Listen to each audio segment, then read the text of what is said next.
Welcome to the Infinite Wealth Podcast. I'm Cameron Christensen, along with our co-host Anthony Faso, and we just wrapped up our interview with Thomas Berkley. He's the founder creator of ATM Freedom, a step-by-step guide to creating a full-time ATM business. And Anthony, I was impressed. How about you? I was as well. I spoke to him a couple of weeks ago just before we set this up and was very interested and excited to hear more about this. This business sounded very interesting. So I'm glad we had, and I'm sure your highlights, Cameron, are probably all going to be about the business and the dollars and the money. But for me, I go deeper than that, right? It's not about the money. What really hit home to me is this guy's story and how he got here. And I think it's a common theme that it's hard to achieve financial success alone. Mm-hmm. He found a mentor who had showed him this business. And he even made that comment when the mentor asked him, "You ever thought about being an entrepreneur?" And his thought was, no. I mean, I don't know anybody who does. Nobody in my family and my circle is an entrepreneur. But to me, I just think that that's a point where it's important to have a mentor, right? Sometimes you got to pay for coaching, sometimes you got to pay for the mentor, but there's a lot of people here that can help guide you and help you achieve those goals. And he wouldn't have done it without the mentor. So for me, Cameron, the biggest highlight was the mentor and how he built this business and guided him. So, but what highlights did you have? What stuck out for you? I can see why mentorship would be a big deal because I've been mentoring you for the last 12 years. Well done. Yeah, good save. Yeah, you like that. I had 3 takeaways. Really, I'm excited for you guys to listen to this because as we got into this, I got more and more excited as he kept talking. And really, I had 3 takeaways. One is that there's a very low capital requirement to get started in this. Number 2, there's very low competition. There's not a lot of people that are doing this. And then also, this could be the closest thing to kind of truly passive income that I think I've seen so far, right? There's always effort that you need to put into something to get it up and going. But from what I've heard so far is that effort that you've got to continue to put into it is pretty minimal, down to maybe 30 minutes a month or so. So very interesting. And I look forward to you guys hearing this podcast interview with Thomas. Enjoy the episode. Take care. Thomas, hey, we are excited to have you here. If you wouldn't mind telling our listeners a little bit about your background, and before we kind of jump into your niche here that you've got with the ATMs. Yeah, for sure. Pretty much I wasn't even expecting to even get to where I'm at today. When I turned 18, it was around 2008. And 2008, as we all know, we had the whole financial crisis, housing market went crazy. At that point, I just got out of high school, and there was realistically no money around from Cleveland, Ohio, and there's nothing there. Yeah. There's really nothing there, right? And so at the time, my mother pretty much had to go and scrounge for me to find me a job, and she found me a job at AutoZone. And at the time, it was okay for them to just pay $7 an hour. So I made $7 an hour, and I worked 2 or 3 times a week. So I only had enough money to pay for my little phone bill. And during this time, I had a bunch of recruiters reaching out to me, and I kept ignoring it because I was like, I don't want to join the military. I don't want to get, I don't want to get involved in that. But then I looked at my surroundings, and I'm like, what do I have to lose, right? Yeah. So I got in touch. I got in touch with a recruiter, a Navy recruiter, and I did really well on the ASVAB test. And then they took forever to get me in, and I was like, see, this is pointless. And then one day, an Air Force recruiter came by, and they saw my scores, and they said, you did really well. We can get you in ASAP. So I was like, okay. So I got in. The recruiter did what, they normally do. They give you all these hopes and dreams. And then I went off to basic training, get off the bus, you immediately get screamed at. I'm like, this is not what they told me at all. So yeah, I went through that and, did well there. And then we went to what's called tech school, where you learn your AFSC, and I was a vehicle operator. So I drove a lot of heavy machinery, tractor trailers, things like that, maneuvering, chemicals, weapons, and personnel, things like that. And then I got stationed in Delaware Air Force Base, and Dover Air Force Base. And that's where I actually met someone who was actually from Ohio. He was probably from an hour from where I'm from, which Mhm. because I'm from Cleveland. He lives in Youngstown. And if you know anything about Youngstown, it's kind of like just a big farm. So it's really small communities, really old school people there. And he pretty much ran it basically while there, because Dover is only probably 14 hours maybe Mhm. from here or less. And so on the weekends he would come back and forth, and he was kind of like the unofficial official mayor of that township essentially. And because of that, he dealt with a lot of the small businesses, the credit unions. He handled a lot of the issues and things like that. He was already doing that before he got into the military. So by us just kind of being two good old boys from Ohio, he was mentioning to me, and he was always asking, well, what do you want to do once you get out of the military? And I said, well, I honestly didn't even think I was going to ever be in the military. So now I really don't know what to do. I told myself for years I would never do it, and here we are. So I really don't have any direction. And so he said, well, if have you ever thought of becoming an entrepreneur? And I was like, well, it seems like it'll be hard. I don't have no one in my family has ever graduated from college. They've never started a business. They've never done anything. And I've never been around people, and I've never had a circle where people have done those type of things. So I've never seen it, in practice. And so he was like, well, no, this business is going to be really, really easy, and you're really going to enjoy it. And then he told me about it. He said it's called running an ATM business. And I said, that sounds crazy, because everyone's initial thought is going to be the ATMs belong to the banks, because banks and ATMs are synonymous. They're together. You don't ever think of one without the other. And so he was like, no, you can actually utilize the same exact ATMs as the banks do. The only difference is the banks dress up their ATMs. They basically put a dress on the pig, so to speak, right? That's essentially what they're doing. They dress it up, they put the branding on it, and then it's there. But you can get a basic bare bones ATM, and you can work with local businesses, and you can make money from that partnership.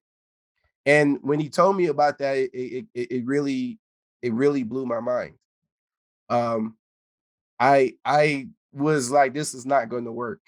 I was like, this doesn't even make sense. But then when I got back to thinking, I said all the corner stores and the gas stations and places that I've ever been at have had these weird looking ATMs that just super bare bones, no logos, anything like that. And I was like, are you talking about those particular ATMs? He was like, yeah, those. And I was like, oh crap. So so for a while he trained me, and he told me everything that I needed to know during my time in the military.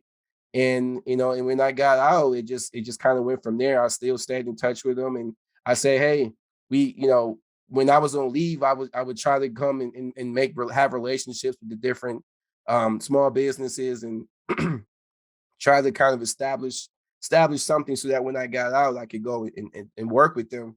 And when I got out, I just tried it, and I saw how successful it was, and I just kept going from there. Okay.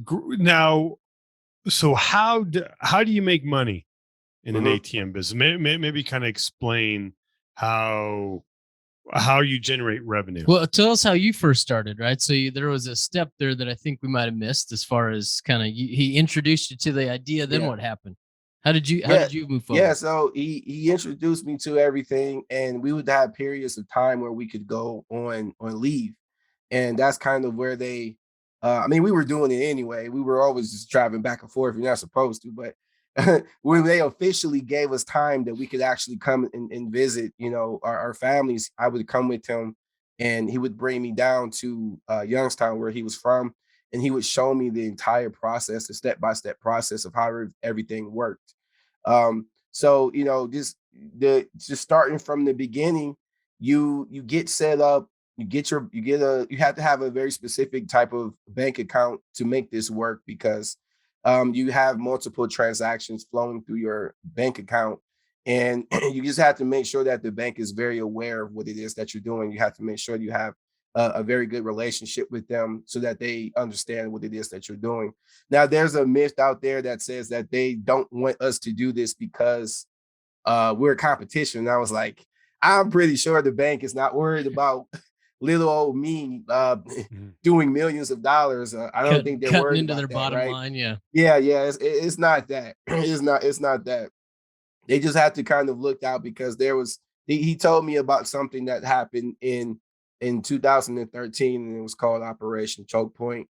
And that was essentially where the government cracked down on money laundering and things of that nature.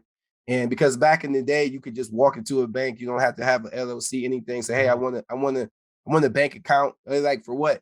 Oh, for my ATM. Okay, here you go. And that's when these different unscrupulous people would go and take advantage of that. And so that's one of the many reasons why you have to have all of your I's dotted and your T's crossed in this industry, because the banks have to make sure that they don't get spanked again like they did Mhm. back in 2013.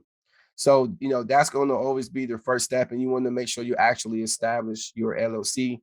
And he explained that to me down to a T, because I get a lot of arguments with people saying that, hey, I was told that I can do this as a sole proprietor. And I'm like, you can, but it's going to be a lot harder because you're not showing that you're trying to actually legitimately have a business in the bank's eyes, so to speak.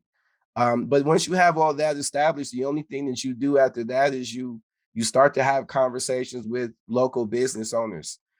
Typically, our target audience would be, convenience stores, gas stations, bars, nightclubs, um, and pretty much anywhere that's cash only. So if you're cash only, like those are our favorite places to go, cash only. So he showed me how to do all of that, and one of the many things one of the probably the biggest hardship was just having the conversation, because you're not selling anything to the business owner. You're Mhm. offering them a free ATM. So the ATM is free to them. They don't have to do anything, and you're going to handle everything. But at the same time, just like in anything where there's sales, you need to be able to have a conversation with someone and explain to them what the benefits of an ATM are. And so some of the benefits for the business owner is that they're saving a lot of money on processing fees, because anytime someone uses their credit or their debit card, they are losing money because they have to pay processing fees between 2% and 5%. So Mhm. they're already taking a hit on the cost of goods in general. Now they're also paying the processing company. Whereas if there was an ATM, about 30% of those customers are going to come in and use cash to pay for whatever their item is. And so because of that, the business owner is actually making money. And then there's also an opportunity there for a really good partnership if the business is doing really well, where you could potentially offer the business owner a small portion of whatever the profit is at the end of the month. So there's a lot of different reasons why a business owner would want to have the ATM. And then too, the number one thing, and I think people, and this happened to me, and this is what kind of led to my success, is understanding that people will come to an ATM and they will start using that establishment. So, for example, if I go to a barbershop and they don't have an ATM and they're cash only, they're going to say, "Hey, go across the street to the convenience store." I might never have ever been to that convenience store, and I might never have ever went into that store prior to this conversation. So then when I go over there, I'm like, oh, okay, this is actually a nice store. I'm gonna get my $20 for my haircut, and I'm gonna get some extra money for the to get some snacks or something. So now this business has a new customer because there's an ATM there.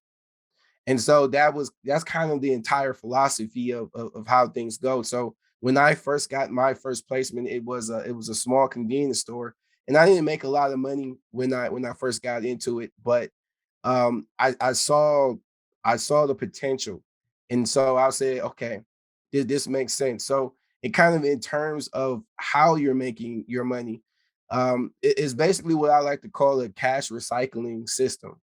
Because what you're doing is once the ATM is installed and programmed, and you're actually going to get the ATM from they have a lot of verified ATM distributors, and you can Quick question, purchase. Thomas. How much is an ATM? Yeah, and ATMs, typically they're anywhere from $1,900 up to $3,000 and Okay. anywhere in between. And you can get certified refurbished machines for even less than that. Okay. So they're actually, when you actually think of the word ATM, you think this thing is probably going to cost 10K. It just seems like a 10K thing because it's a bank. It's something that the banks are using all across the world. But they're actually extremely affordable. You're getting a brand new machine, and they're made to order. As soon as you order the machine, it gets delivered to you, and then a lot of these companies will install the machine for you. Okay. Now, Cool. the one thing that I made a mistake on when I first started, and it's just one of those things where someone tells me something and it goes in one ear and out the other. I bought the ATM for my little convenience store, but I didn't get processing for it. And so to make it in layman's terms, basically, I bought the computer without the internet, and I don't have any internet. So I had the ATM sitting there, and I'm kicking at it, and I'm punching it. I'm like, why is this thing not working? I'm like, come on, work. And I'm like, it's cut on, and I'm like, hey, let's try different outlets, and it's not working. And I called my mentor. I said, look, walk me through this. What am I doing? He was like, okay, so what processor did you go through? And I was like, processor. He was like, yeah, remember I told you about the processor? And I was like, oh, all right. So then I had to tell the business owner. I said, look, I had to get the call the processor. So it's Yeah. probably gonna take another 3 days. So the processing company essentially they're going to connect your ATM to what's called the bank network. And the bank network is controlled by all of the credit card companies, MasterCard, Sears, Visa, all that good stuff. And they are going to be the ones who facilitate the connection between a customer's bank account and basically the accounts kind of connect. So your processor is basically opening the connection from my ATM to their bank account. And so there's a lot of different transactional exchanges going on there. And the processing company, they make money because the customer's bank has to pay the processor of the ATM that's being used for the customer to access their account. So that's very, very important. If you don't have that, the ATM is basically just a paperweight. So Mm. you have to have it set up so that the processing company can come out and get the ATM programmed as well as installed. And the whole process is wireless. So it's super Mm. simple. And then ATMs run off of a Windows programming system. So if you can use your cell phone and you can use an ATM, they're actually super, super simple to use. So in terms of how the payment process works, is like I said before, you go off of a cash recycling system. So you are going to put your own money in the machine at first.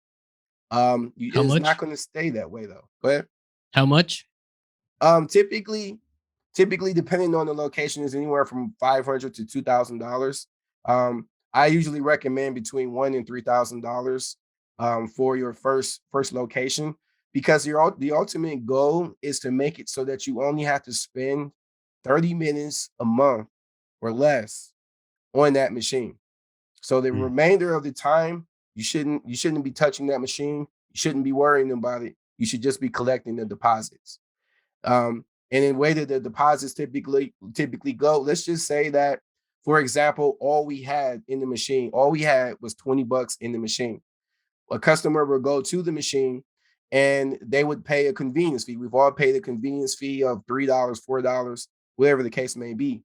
You, as the IAD, which is called an independent ATM deployer, you're the one who chooses what that convenience fee is going to be.